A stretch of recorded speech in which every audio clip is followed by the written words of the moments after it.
Et toi, Patrick? Eh bien, moi, je vais vous emmener vers quelque chose d'un petit peu étrange. Cette idée que on peut mettre de l'abondance dans sa vie d'entrepreneur.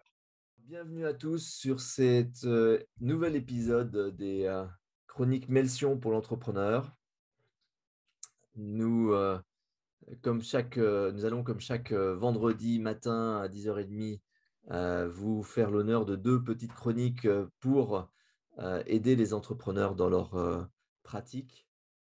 Et je commence par une citation, comme je le fais à chaque fois. L'art du marchand consiste à prendre une chose là où elle abonde et l'amener là où elle est rare. Toute relation avec le Saint-Nectaire est tout à fait fortuite, mais vous verrez qu'un peu plus loin et un peu plus tard, on va parler de fromage. Alors, qu'est-ce que c'est que l'abondance? Eh bien, c'est une histoire de ressources. Le dictionnaire nous dit l'abondance est une grande quantité de ressources, et une définition, et il y en a une autre, l'abondance est une quantité supérieure aux besoins. L'abondance, c'est parfois simplifié en ramenant cela aux aspects matériels. Et c'est peut-être une erreur, nous allons en parler. Enfin, l'abondance, c'est aussi un fromage de Savoie qui est issu du lait d'une vache de race abondance. Et vous voilà maintenant armé pour rentrer dans le vif du sujet. Moi, ce que je vais vous proposer, c'est de réfléchir à 4 typologies d'abondance qui pourraient venir dans votre vie d'entrepreneur. Alors, avant cela, pardon, pourquoi en parler? Eh bien, parce que c'est un changement de paradigme. L'entrepreneur, il est souvent, ou il s'imagine souvent, à court de ressources. Ah, si j'avais plus de collaborateurs, si j'avais plus de trésorerie, si j'avais plus de mètres carrés, si j'avais une usine plus grande, si j'avais, etc., etc. Donc, souvent, lorsqu'on dialogue avec un entrepreneur, on s'aperçoit que ce qui sort, c'est cette idée qu'il n'a pas assez de quelque chose, c'est-à-dire l'inverse de l'abondance. Rappelez-vous, l'abondance, c'est le surplus. Et donc, en tant qu'entrepreneur, on peut ressentir qu'on n'a pas tous les éléments pour réaliser tous ces projets à la vitesse qu'on désire. Et là, vous commencez à voir quelque part que se sentir à court de ressources, c'est se sentir à court de ressources par rapport à quelque chose. Hein, alors, il y a ceux qui n'ont plus du tout de trésorerie et qui ne savent pas comment faire les salaires de la fin du mois. Et pour cela, on va dire qu'ils ne sont vraiment pas dans l'abondance. Mais il y a aussi tous ceux qui ont un certain niveau de ressources et pour autant se sentent pas du tout dans cette logique d'abondance.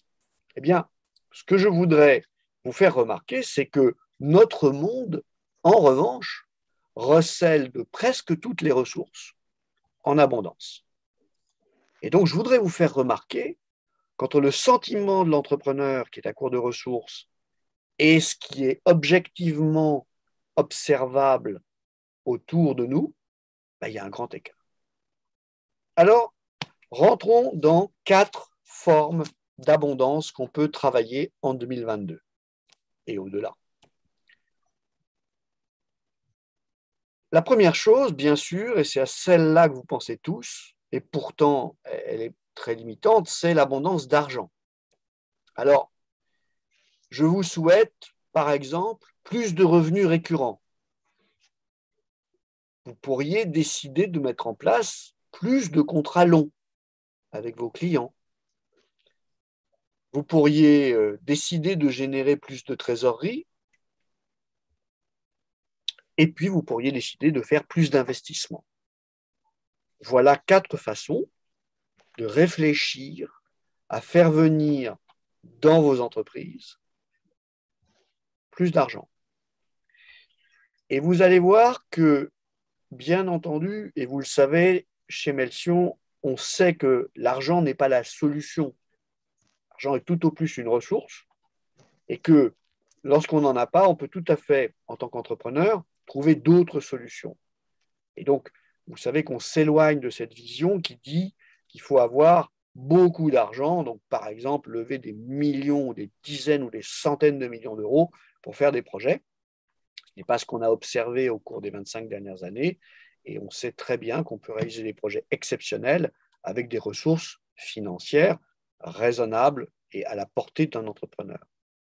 Mais dans vos business models, vos entreprises elles-mêmes peuvent certainement bénéficier d'une forme de réflexion sur ce qu'elles proposent et sous quelle forme elles le proposent. Et notamment autour de cette idée de revenus récurrents, si vous êtes surtout sur des revenus ponctuels, d'avoir des contrats longs plutôt que des contrats courts, de vous organiser pour générer de la trésorerie. On a beaucoup d'entrepreneurs qui génèrent des profits et pas de trésorerie. Eh bien, ça se travaille. Et puis réfléchir à cette notion d'investissement, puisque bien entendu, les investissements d'aujourd'hui sont les cash flows de demain. Et maintenant que nous avons passé la page de l'argent, je vous propose d'aller vers l'abondance de temps. Je ne sais pas si vous avez rencontré des entrepreneurs qui avaient beaucoup de temps devant eux, c'est rarement l'impression qu'ils donnent. Et pourtant, chaque journée recèle son propre potentiel.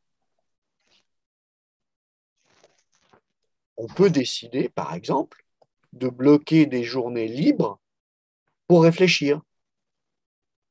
On peut décider, et les sagesses anciennes nous l'indiquent, qu'une journée par semaine sans travailler, c'est nécessaire. Et ça ne veut pas dire que votre esprit d'entrepreneur va s'arrêter pendant cette journée. Ça veut simplement dire que vous vous interdisez de travailler une journée par semaine.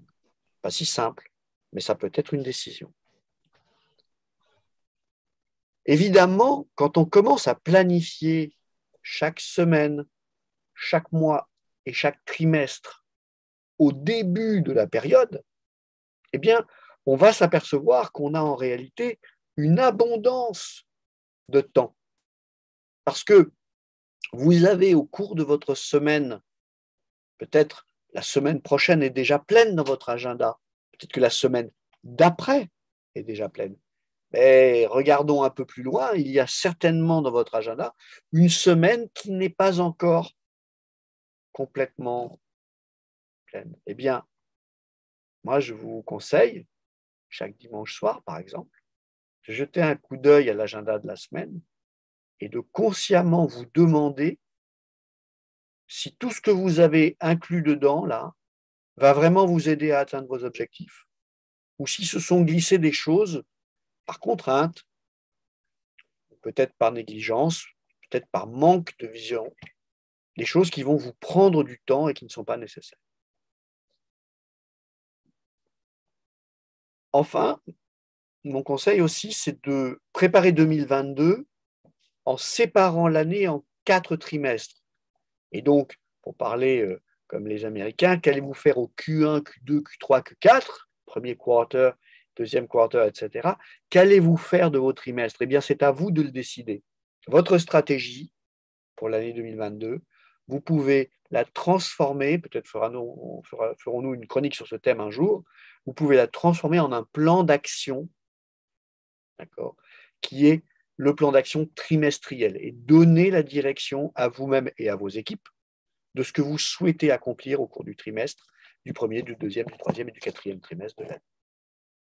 Et si vous faites ça, il est possible que vous vous retrouviez avec une abondance de temps. Troisième abondance, l'abondance de relations. Est-ce que vous avez pris le temps d'analyser votre carnet d'adresses, la liste de tous les gens que vous connaissez, et d'essayer d'avoir un plan d'action? Pendant longtemps, l'arrivée des réseaux sociaux, l'arrivée des outils électroniques, et notamment des gestionnaires de contacts, ont permis de ne plus perdre les coordonnées des gens qu'on rencontre. Pour autant, qu'avez-vous fait de cette richesse? Et donc, est-ce que vous avez parlé récemment à toutes les personnes qui sont importantes pour vous? combien de nouvelles personnes allez-vous rencontrer cette année? C'est une décision, figurez-vous. C'est une décision de prendre du temps pour rencontrer des gens qu'on ne connaît pas. Mettez un chiffre. Je voudrais rencontrer 100 nouvelles personnes cette année. OK. 10 par mois. 10 par mois, 2 par semaine. Qu'est-ce que vous pouvez faire pour rencontrer de nouvelles personnes par semaine? Enfin, est-ce que vous avez essayé de déjeuner avec les personnes qui vous inspirent? Je partage une anecdote. Je suis incroyablement admiratif d'un scientifique français qui s'appelle Hervé Tisse. Hervé Tisse, c'est un professeur de l'école de physique-chimie de Paris, qui est le premier à avoir regardé ce que la chimie peut dire de la cuisine. Vous connaissez tous, je suis gourmand, je suis gastronome, je m'intéresse à ce que j'ai dans mon assiette, et je m'intéresse à la façon dont on fait une belle assiette. Eh bien, figurez-vous qu'Hervé Tisse, c'est le premier scientifique qui a écrit sérieusement sur ce qu'est la cuisson, par exemple. Eh bien, la cuisson, c'est la coagulation de la protéine. Eh bien, qu'est-ce que ça veut dire que la coagulation de la protéine? Comment on l'obtient? Vous et moi, on le sait en mettant un steak dans une poêle, en mettant le même steak dans le four, et pour autant, ce n'est pas le même mode de cuisson. Un jour, j'ai eu envie de le rencontrer. C'est un peu un héros, mais je me suis dit, ça doit être impossible. Alors j'ai eu un éclair de lumière qui est arrivé, et j'ai demandé à mon assistante de l'appeler pour prendre un rendez-vous pour déjeuner. Elle m'a dit, mais comment est-ce que je fais ça? Je dis, tu trouves son numéro, tu l'appelles et tu lui dis que Patrick Chassagne aimerait le rencontrer. Alors, je n'étais pas aussi célèbre à l'époque que je le suis maintenant. Il n'y avait pas encore les chroniques suivies par des dizaines de millions de personnes chaque semaine. Ouais, c'est ça qui manquait. Voilà. Et pour autant, j'ai eu le rendez-vous à déjeuner. Et je me suis retrouvé à déjeuner face à mon idole, qui ne savait plus très bien pourquoi il avait accepté ce déjeuner, parce que probablement c'était sur un malentendu, et il y a eu à voir un autre Chassagne quelque part, et il a fait une confusion. J'ai passé 1 heure et quart délicieuse. Bon, lui moins, mais Mais ce n'est pas ça qui compte. C'est que vous avez la maîtrise de ce processus. Sauf que si vous n'avez pas listé les gens qui vous inspirent, et si vous n'avez pas consciemment décidé d'aller les rencontrer, eh bien, je peux refaire la même chronique en 2023 parce qu'elle sera toujours d'actualité. Voilà comment vous pouvez, à travers ces différentes hypothèses, aller vers une abondance de relations. Et j'en ai une quatrième pour vous. L'abondance d'impact. Est-ce que, par exemple, vos entreprises ont toutes leur raison d'être, ou au moins commencé à réfléchir à leur raison d'être?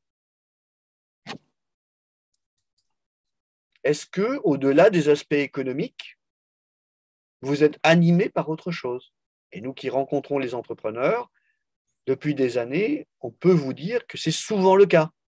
Il est extrêmement rare de trouver un entrepreneur qui ne soit animé que par un rapport personnel à l'argent et à l'accumulation.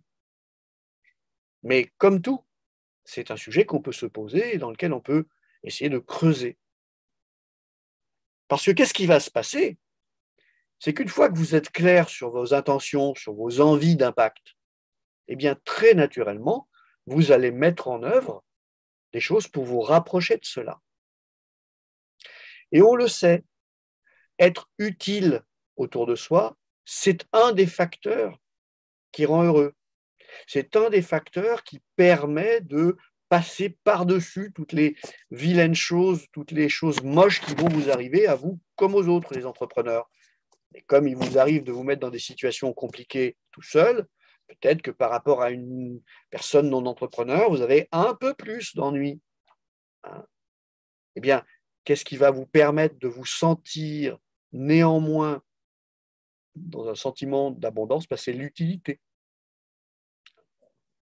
Et donc, à travers ces 4 logiques, l'abondance d'impact, l'abondance de temps, l'abondance de relations et l'abondance d'argent, Je vous propose un instant, avant de rentrer dans la course de 2022, mais vous pouvez le faire aussi en mars ou en avril ou en juillet ou en septembre, ça marche à chaque fois, de vous poser et de vous dire, finalement, sur ces 4 thèmes, et il y en a certainement d'autres, sur ces 4 thèmes, qu'est-ce que j'attends des prochains mois?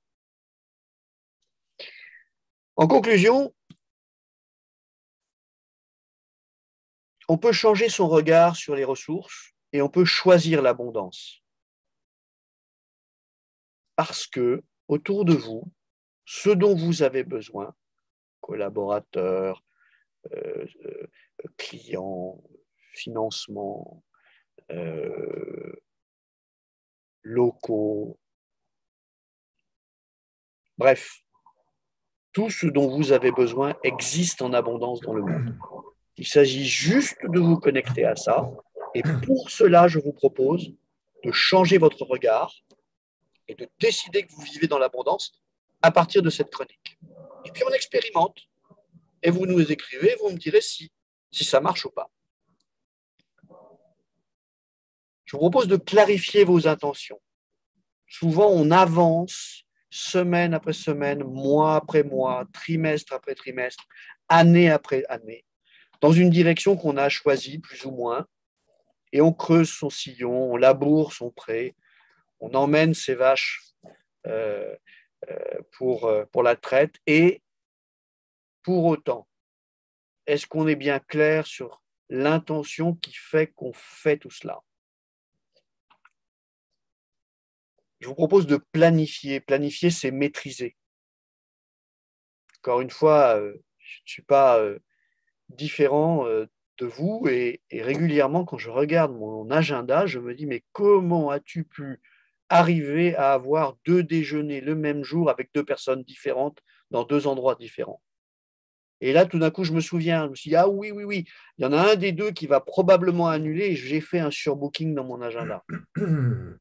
Est-ce bien raisonnable? Personnellement, j'ai la réponse. Voilà, planifier, c'est maîtriser. Et pour terminer, finalement, je vous rappelle, mesurer. Ce qui se mesure s'améliore, ce qui se mesure quotidiennement s'améliore exponentiellement. Ce n'est pas de la science, mais c'est une pensée intéressante. La mesure. Mesure. Et sur ces bonnes paroles, je vous souhaite bien entendu de vivre un 2022 dans l'abondance. Merci pour la mesure. Merci, Patrick. Ah, Alors, j'ai quelques remarques. Je suis dans l'abondance des... Je suis dans l'abondance De factures à payer. des factures à payer.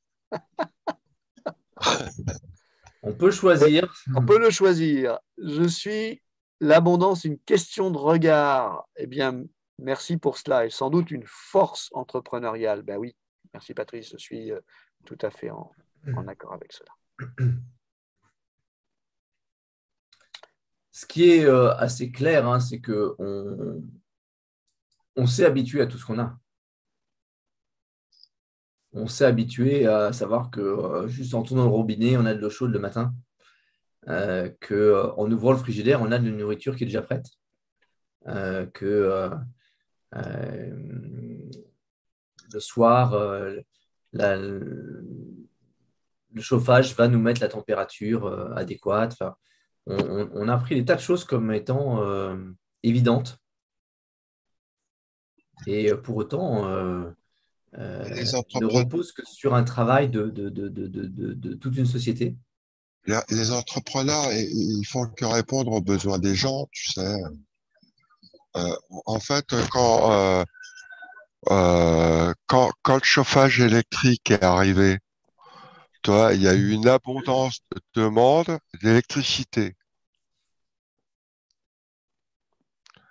Et il a fallu adapter les structures pour apporter cette électricité aux gens. Tu vois, il y a une demande énorme. Et l'entrepreneur n'a fait que répondre à la demande. Ah, il a anticipé aussi, hein. Tu vois, aujourd'hui, quand tu vois En- Elon Musk qui dit bah, je vais mettre des voitures à hydrogène, mais il faudra juste que je trouve des endroits où distribuer l'hydrogène avant. Euh, c'est une anticipation. Tu n'as pas encore les voitures, tu Mais n'as pas encore les... la base correspond à une demande. Tu comprends? Toi, tu réponds à une demande. Là, il y a une demande énorme en électricité. On en vend même en Italie, on en vend même en Espagne.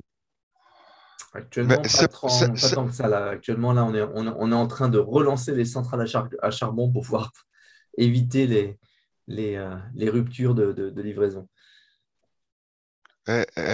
Manuel, Donc, si sur tu le as une marché actuel. demande de fromage, bah, viens nous voir à Paris et on s'entendra sur les prix. On va te passer une commande en gros. Belle résolution, voilà comment Viens nous voir, Manuel. l'effectuation va nous permettre de créer finalement cette entreprise de livraison de bonnes choses à chacun d'entre vous.